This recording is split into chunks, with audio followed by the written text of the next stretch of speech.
नहीं तो उभार देगा, नहीं तो उभार देगा ये। दिखाइए माइक।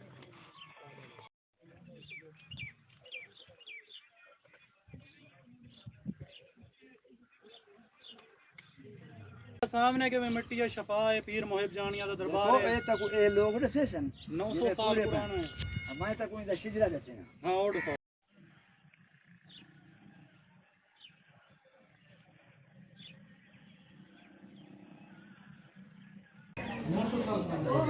दरबार के मुतवल्ली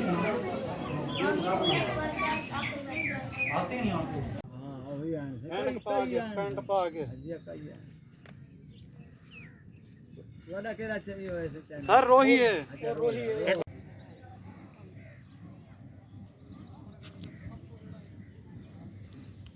बताएंगे आपकी बेटी जो यहाँ पर आप लाई थी क्या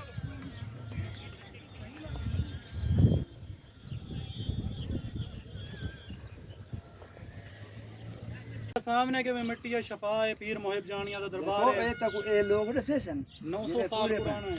हमारे तक कोई दा शिजरा दसे ना। हाँ और देखो